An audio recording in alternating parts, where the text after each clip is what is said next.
और जो मेरे शरीर के अनुरूप हो, न कसी हुई हो और न ही ढीली हो ही हो, वह कपड़े के बिना केवल वलकल से बनी हो, बहुत सुंदर हो और सदा स्वच्छ रहने वाली हो।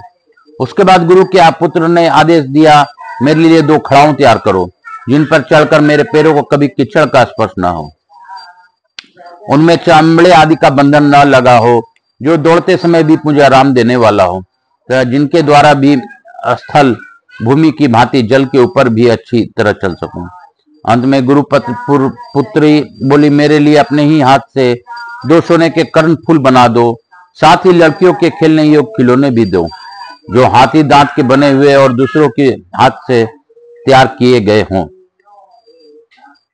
तुम्हारा ही हाथ से तैयार किए गए हों। पार्वती तब विश्वकर्मा ने सबके आगे बहुत अच्छा ऐसा ही कहा होगा, इस प्रकार प्रतिज्ञा की और वन की ओर भीतर प्रवेश करके वे चिंता करके लगने लगे। कुछ करना तो जानते नहीं थे, परंतु मैं सब करूंगा ऐसा प्रतिज्ञा सबके सामने कर चुके थे। अतः मन ही मन इस विचार में पड़े कि क्या करूं, क्या कहां जाऊं, कौन मुझे बुद्धि को भी सहायता देगा, मैं किसी के शरण में जाऊं।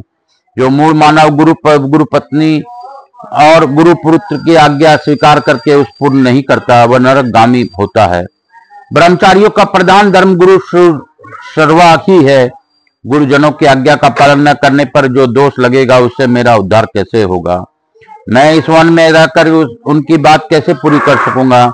गुरुजनों की तो बात दूर कर रही, दूसरे छोटे मनुष्यों के भी कार्य को कहां हाँ कहकर स्वीकार कर लेने पर जो उसे पूरा नहीं करता, वह नरकगामी होता है। मैं अज्ञानी हूं, असहाय हूं, इन सब कार्यों को मैं कैसे पूर्ण कर सकूंगा? इन्हें स्वीकार तो मेरे भय के कारण कर लिया है। वन के मध्य भाग में बैठे हुए विश्वकर्मा जब इस प्रकार चिंता में लगे थे, उसी समय उन्हें आकाशमात एक तपस्वी महात्मा दिखाई दिए। उनको नमस्कार करके विश्वकर्मा ने पूछा, आप कौन हैं जो मेरे मन को बहुत सुखी कर रहे हैं? आप तापस रूप से मेरे प्रारब्ध हैं अथवा साक्षात करुणा वरुणालय भगवान शिव ही प्रकट हो गए हैं? आप जो हो सो हो, आपको नमस्कार है, मुझे उपदेश दें। मैं गुरु पत्नी की तथा गुरु पुत्रों की आज्ञा का पालन कैसे कर सकता हूं? इसके लिए कोई उपाय बतलाइए। वन में उस ब्रह्मचारी बालक के ऐसा कहने पर तपस्वी बोले, त्वाष्ट्र यह कौन सी अद्भुत बात है? ब्रह्मा जी भी भगवान विश्वनाथ की कृपा से ही तुम संपूर्ण विश्व को सृष्टि करने में प्रवीण हुए हैं। यदि तुम काशी में जाकर सर्वज्ञ विश्वनाथ जी की आराधना करोगे तो तुम्हारे विश्वकर्मा नाम सार्थक होगा। श्री काशीपुरी में विश्वनाथ जी की कृपा से कोई भी मनोरथ दुर्लभ नहीं है।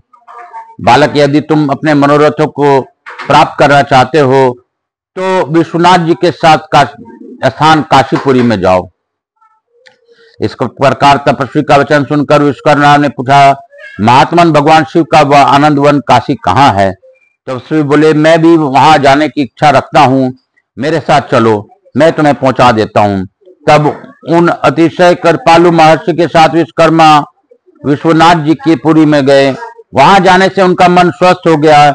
विश्वकर्मा को काशी में पहुंचकर जाकर वे तपस्वी कहीं असंभवित गति से चले गए। विश्वकर्मा सोचने लगे, कहां तो उस वन में व्याकुल चित्त वाले है मैं, और कहां मैं तामस मुनि जो मुझे उत्तम उपदेश देकर यहाँ ले आए। यह सब उन्हें त्रिनेत्रधारी भगवान शिव की लीला है, जिनके भक्त को कहीं कुछ भी दुर्लभ नहीं है। मेरी गुरु भक्ति ही भगवान शिव को प्रसन्न करने में कारण हुई है। उसी से संतुष्ट होकर परम दयालु भगवान विश्वनाथ ने मुझ पर अनुग्रह किया है। यदि मुझ पर उनकी कृपा न होती तो मैं तपस्वी का संग कैसे प्राप्त करता? मनुष्य सब साधु पुरुषों द्वारा सेवित वेदोक्त मार्ग का त्याग नहीं करता, तभी उस पर भगवान विश्वनाथ अपने उत्तम दया का विस्तार करते हैं। इस प्रकार अपने ऊपर भगवान विश्वेश्वर की कृपा का समर्थन करके विश्वकर्मा ने पवित्र भाव से एक शिवलिंग की स्थापित किया और स्वच्छ होकर भगवान विश्वनाथ की आराधना की। वे मन से ऋतु के अनुकूल बहुत से पुष्प लाकर स्नान करके नित्य भगवान शिव की पूजा करते, कंदमूल और फल से जीवित का चलाते थे। इस प्रकार शिवलिंग की आराधना में मन लगाए हुए विश्वकर्मा के जब 3 वर्ष व्यतीत हो गए, तब करुणा निधान भगवान शिव उनके ऊपर प्रसन्न हो उसी लिंग से प्रकट होकर बोले, त्वाष्ट मैं तुम्हारी दृढ़ भक्ति से बहुत संतुष्ट हूं। तुम कोई वर मांगो। बालक गुरु और गुरु पत्नी तथा गुरु पुत्रों ने तुमसे जो कुछ मांगा है वह सब पूर्ण करने का शक्ति तुम्हें प्राप्त होगी। धातु, लकड़ी, पत्थर, मणि, रत्न, फूल, वस्त्र, कपूर आदि सुगंधित पदार्थ, जल, कंदमूल, फल, द्रव्य और वल्कल, इन सब वस्तुओं का काम बनाने की विधि तुम्हें प्राप्त होगी। जिस जिस पुरुष की जैसे जैसे घर या मंदिर बनवाने की रुचि होगी उसके संतोष के लिए तुम सब कुछ उसी प्रकार करने के कला में प्रवीण होगे। सब प्रकार के श्रृंगार और आभूषणों की रचना, सब प्रकार के रसोई के संस्कार, सभी तरह के शिल्प कर्म, नृत्य, गीत और वाद्य संबंधी सब वस्तुओं को बनाने में की विधि तुम्हें ज्ञात होगी। शिल्प निर्माण की कला में तुम दूसरे ब्रह्मा समझे जाओगे। उनके अनेक प्रकार के यंत्र, मशीन, भांति भांति के अस्त्रों का निर्माण, जलाशय, कूप, ताड़ग, बावली आदि तथा उत्तम दुर्ग की रचना का भी तुम्हें ज्ञान होगा। तुम मेरे वरदान से संपूर्ण कलाओं के ज्ञाता हो जाओगे। सारी इंद्रजाल विद्या भी तुम्हारे अधीन होगी। सब कर्मों में कुशलता, सब बुद्धियों की श्रेष्ठता और सबकी मनोवृत्तियों का ज्ञान तुम्हें प्रसवता प्राप्त होगा।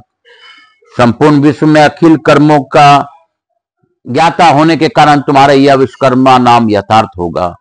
विश्वकर्मा बोले, भगवान मैंने ये अज्ञ होते हुए भी यह जो शिवलिंग स्थापित किया है और उसकी आराधना करके मेरी ही भांति दूसरे लोग भी सद्बुद्धि के पात्र हों। महादेव जी ने कहा, एवं वस्तु तुम्हारे द्वारा स्थापित लिंग की आराधना करने वाले सब लोग सद्बुद्धि के पात्र हों और सभी युक्ति की दीक्षा के अधिकारी बने। तात ब्रह्मा जी के वरदान से सब दिवोदास यहाँ के राजा होंगे। तब तुम मेरे आदेश से मेरे मंदिर निर्माण करोगे। विश्वकर्मन, अब तुम जाओ और गुरु जी की आज्ञा के पालन का यत्न करो, क्योंकि जो गुरु के भक्त हैं वे निसंदेह मेरे ही भक्त हैं। भक्तों का अभिष्ट पूर्ण करने वाला मैं तुम्हारे द्वारा स्थापित उस अर्चा विग्रह में निरंतर निवास करूंगा। अंगारेश्वर से उत्तर भाग में जो तुम्हारे स्थापित किए हुए इस लिंग की आराधना करेगा उन्हें पग पग पर अभिष्ट मनोरथों की प्राप्ति होगी। ऐसा कहकर महादेव जी अंतर्ध्यान हो गए और विश्वकर्मा अपने गुरु के पास आए। गुरु की अभिलाषा पूर्ण करके वे अपने घर चले गए। घर पर भी अपने सत्कर्म से उन्होंने माता पिता को संतुष्ट किया और सदा उनकी आज्ञा का पालन किया। तत्पश्चात वे काशी चले आए और अपने द्वारा स्थापित शिवलिंग की आराधना में संलग्न हो गए। श्री महादेव जी ने कहते हैं, पार्वती तुमने काशीपुरी में मुक्ति देने की शक्ति रखने वाले जिन शिवलिंगों का परिचय पूछा था उन सब का वर्णन मैंने किया।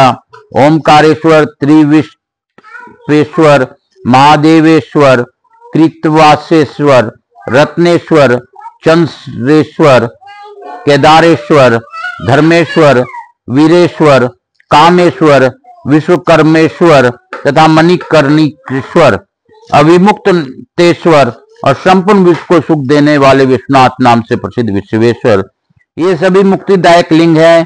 अविमुक्त क्षेत्र में आकर जिसने भगवान विश्वेश्वर का पूजन कर लिया उसका सैकड़ों कल्पों में भी जन्म नहीं होता।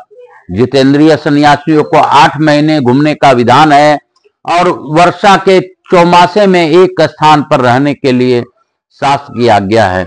उन्हें किसी एक स्थान पर लगातार 1 वर्ष तक नहीं रहना चाहिए, परंतु अविमुक्त क्षेत्र में जिनका प्रवेश हो गया है ऐसे सन्यासियों के लिए ब्राह्मण करने का आदेश लागू नहीं होता और उन्हें यहाँ मोक्ष भी निसंदेह प्राप्त हो जाता है। इसलिए कभी काशीपुरी का परित्याग नहीं करना चाहिए। इन 14 लिंगों का मातम कथा सुनकर श्रेष्ठ पुरुष को 14 भुवनों में उत्तम सम्मान प्राप्त करेगा। बोलो शंकर भगवान की जय, बोलो काशी विश्वनाथ की जय। हर हर महादेव। काल हर दुख हर दारिद्र कष्ट हर। आज की कथा इसी अध्याय के साथ हम लोग यहीं पे विराम देंगे और काशी के विश्वेश्वर लिंग की महिमा के बारे में हमने जाना, इसके लिए कोटि कोटि धन्यवाद देंगे। मैं यही फिर से कहूंगा, जपा कर तु श्री शिवाय नमस्तुभ्यम, भजा कर तु श्री शिवाय नमस्तुभ्यम। जीवन का है ये सार, श्री शिवाय नमस्तुभ्यम। श्री शिवाय नमस्तुभ्यं, श्री शिवाय नमस्तुभ्यं। जीवन का है ये सार, श्री शिवाय नमस्तुभ्यं, श्री शिवाय नमस्तुभ्यं।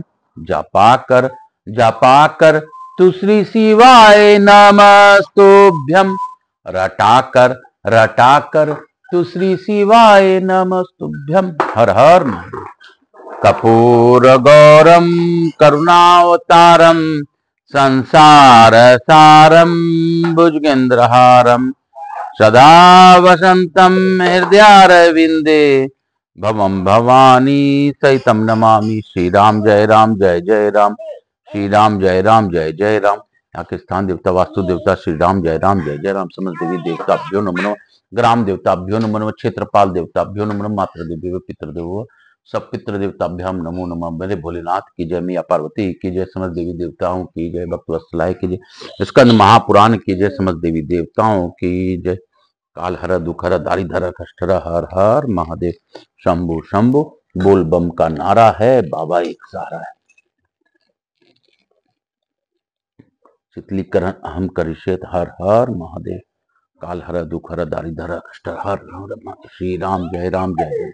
यहाँ के स्थान देवता वास्तु देवता ग्राम देवता क्षेत्रपाल देवी देवताभ्यो नमः, मातृ देवी व पितृदेव सब पितृ देवताभ्याम नमो नमः।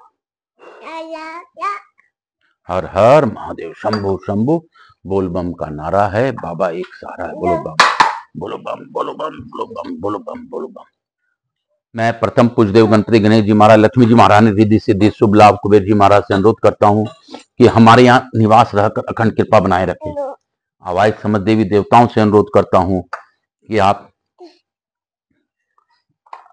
सभी लोगों को इस कथा का श्रवण का आशीर्वाद प्रदान कर अपने स्थान को गमन करें, पुनः बुलाने पर पधार कर आशीर्वाद प्रदान करें। हे बाबा, मुझसे किसी भी प्रकार की भूल हो रही हो तो आप क्षमा कीजिए। बाबा, मैं तो आपका बालक हूँ, बच्चा हूँ, प्रयास करता हूँ कि आपके नाम का स्मरण कर सकूं, करवा सकूं। मुझे शक्ति प्रदान कीजिए और जो भी इस कथा का श्रवण करें उन्हें कथा श्रवण का लाभ दीजिए और इस ज्योतिर्लिंग के महात्म को श्रवण करने का लाभ दीजिए। काल हर दुख हर दारी धर कष्ट हर हर महादेव। शंभु शंभु बोल बम का नारा है, बाबा एक सहारा। बोलो बम बोलो बम बोलो बम बोलो बम। बाबा सब पर अखंड कृपा करते हुए आप हम सभी लोगों पर दया कीजिए। काल हर दुख हर दारी धर